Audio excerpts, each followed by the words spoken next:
Bum, bum, bum, bum. It's another crafting reviews with HYRR. I hit the microphone. Hello, everyone. So today we are going to be pre-cutting homemade bookmark business cards. If I randomly pause the video, I do have to apologize.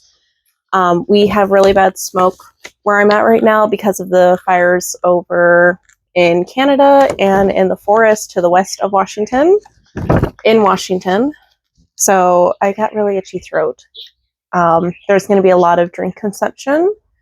Speaking of which, sorry, I heard a crash. Drink of the day is the homemade coffee brew. If you're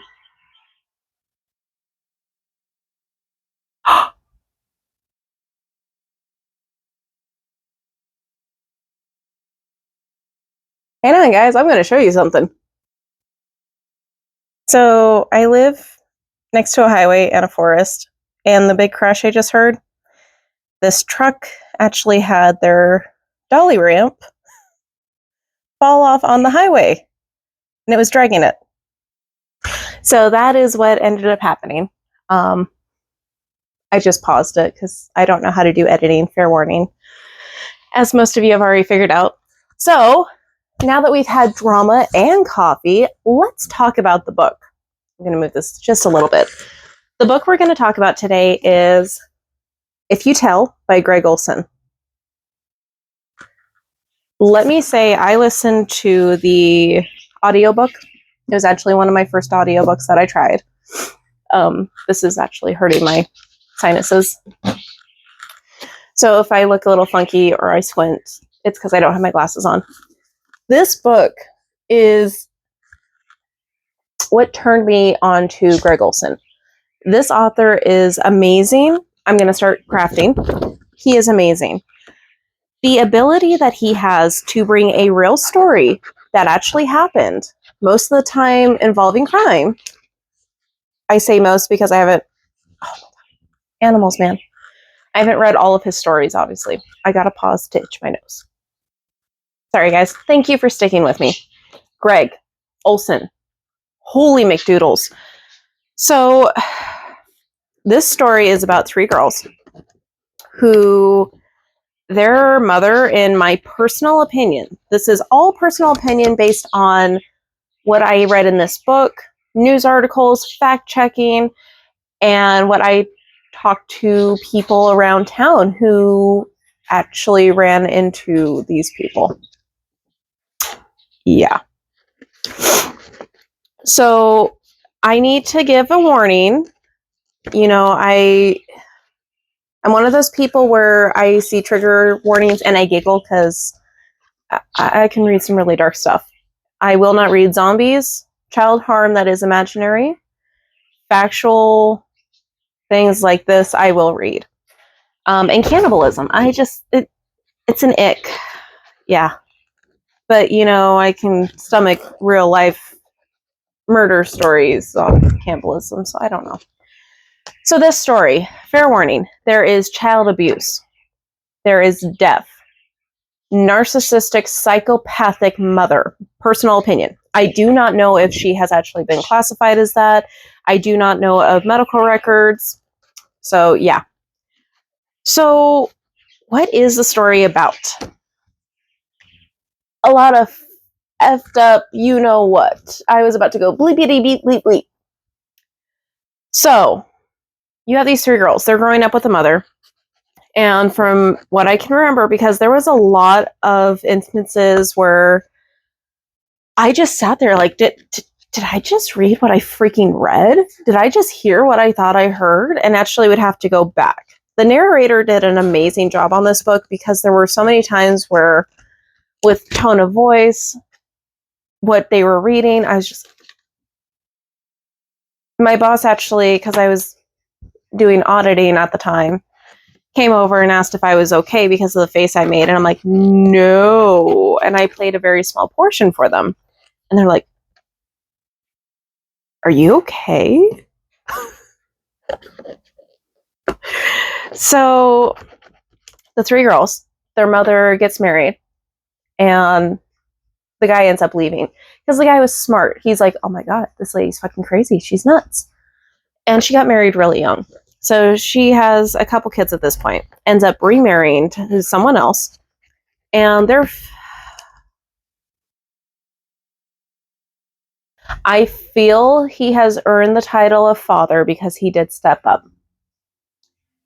Do I feel like either parent were parents? No. And the reason behind that is because I will freely admit to a point that I am a victim of domestic violence growing up. And it was not the best, but it was not the worst. This book reminded me a lot of the things that I had gone through in the beginning of the book. People, it is so freaking twisted. If you like crime and, you know, actually having facts, because Gregg put a lot of facts into this. That father,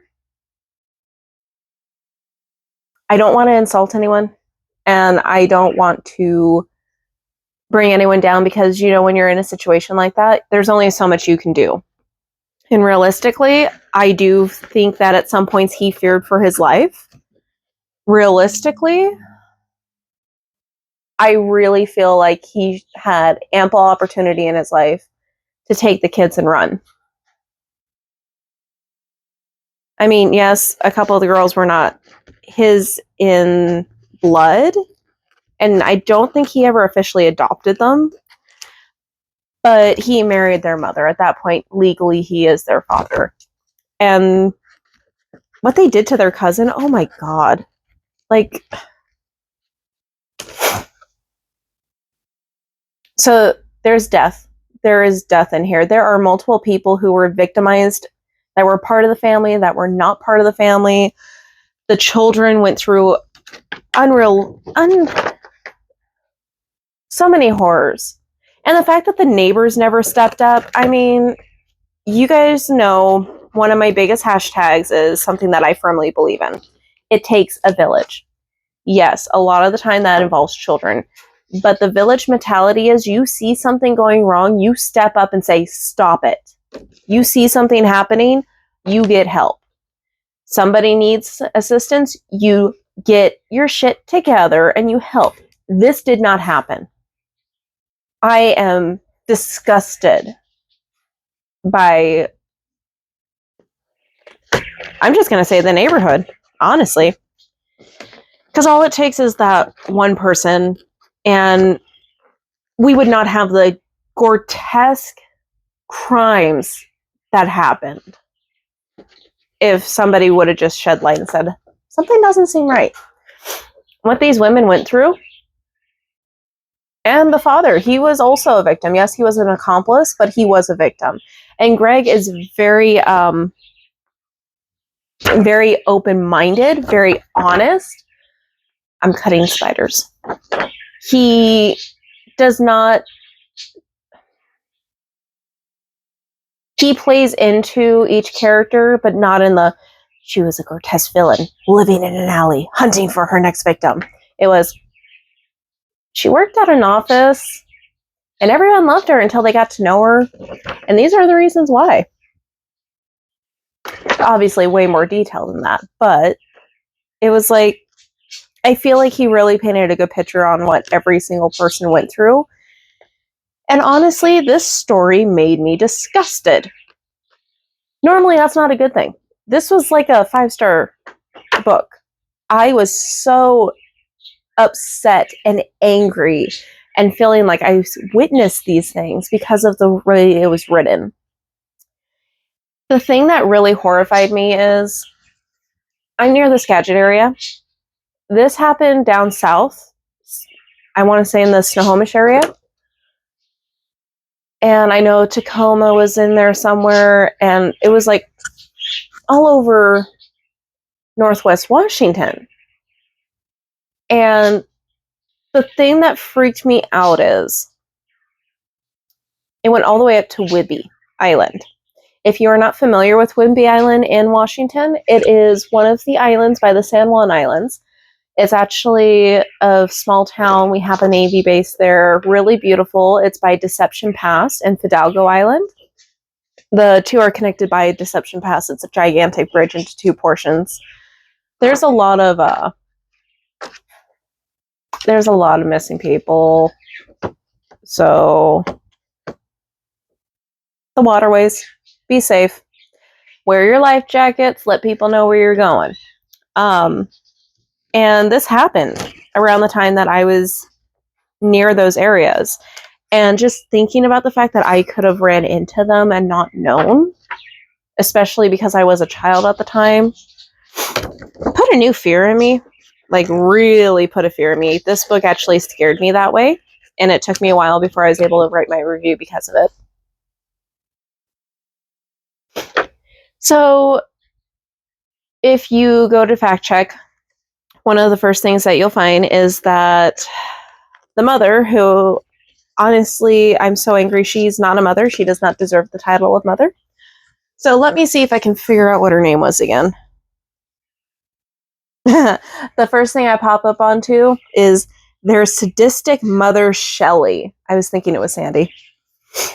So Shelley, who is not going to be called the mother at this point in time anymore, she was in prison until recently. Keep in mind it's 2024 right now. I think she got out in 2023. So she abuses and murders and tortures her victims. And she got out of prison. Oh yeah, don't forget, I'm pretty sure there was elderly fraud in there as well. So this is totally someone we want on the streets of Washington. I mean, just because she didn't actually murder the people, somehow she got away with it.